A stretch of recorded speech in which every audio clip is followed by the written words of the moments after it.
There is a moment when anxiety begins. Not when it reaches its peak, not when it becomes overwhelming, but at the very beginning. A subtle shift, a quiet activation inside your body. Your chest tightens slightly. Your breathing becomes just a little more shallow. Your mind moves faster than it was moments before. At first, it feels automatic, unavoidable, something that happens to you. And most of your life, you may have responded to this moment the same way. Without realizing it, you merge with it. You say, "I'm anxious." And in that instant, something powerful happens. Not because the anxiety appeared, but because of what you told yourself about it. You didn't just experience anxiety, you became it. Your identity fused with the experience. And once that happens, it becomes almost impossible to separate yourself from the storm. Every thought feels personal. Every sensation feels like evidence. Evidence that something is wrong. Evidence that something is broken. But what Epictetus discovered over 2,000 years ago reveals something different. He lived a life where he controlled almost nothing. His body was owned, his environment dictated by others, his future uncertain. And yet he came to understand a truth that anxiety tries to hide from you. Your thoughts are events, not commands. Your fears are experiences, not definitions. They arise, they move through you, and if you are not aware, they convince you they are you. But there is something within you that can see them, that can notice them, that can observe them without becoming them. And the moment you begin to observe your anxiety, instead of becoming it, something changes. Not outside of you, inside of you. Because now, there is space. Before, anxiety filled everything. It was your identity, your reality, your future. But now, there is distance.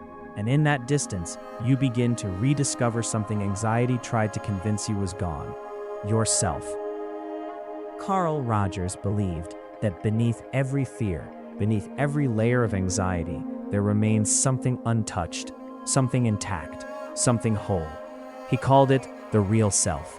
Not the anxious self, not the overwhelmed self, the real self. The part of you that existed before fear began defining your experience.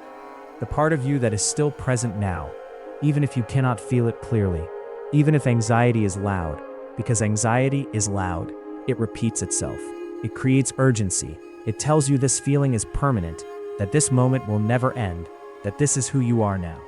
But Carl Rogers understood that anxiety does not have the power to alter your core. It can cover it. It can distract you from it, but it cannot destroy it. And this realization changes how you respond when anxiety begins. Because instead of asking, "What's wrong with me?" you begin asking something else.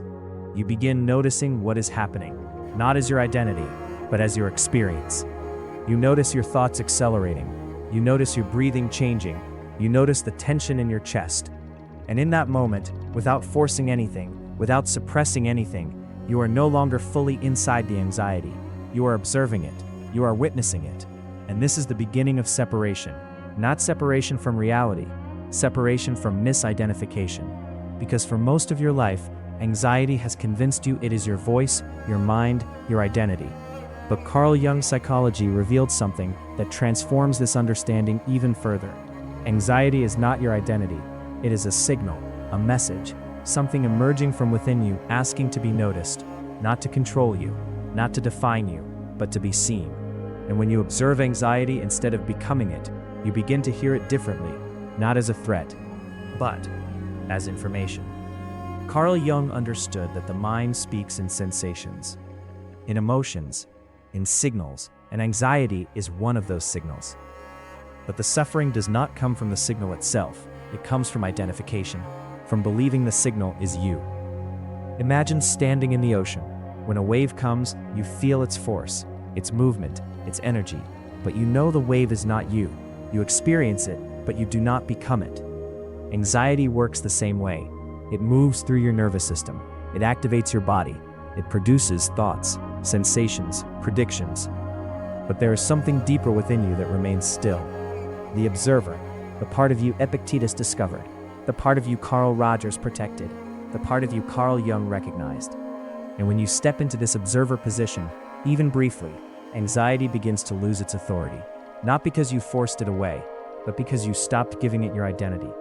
Instead of saying, "I am anxious," you begin to say, "I am noticing anxiety." This seems small, but it changes everything. Because the moment you notice anxiety, you exist outside of it. You are no longer inside the storm. You are watching it. You are aware of it. And awareness creates distance. Distance creates clarity. And clarity restores control. Not control over anxiety itself, but control over your relationship to it. Because anxiety does not decide who you are. You do. And the more you observe it, the more you begin to see something anxiety tried to hide. It is temporary. It moves. It rises. It falls. But you remain. The insights in this video comes from Chapter 1 of the book, You're Not Broken, You're Overwhelmed, part of the Great Mind series.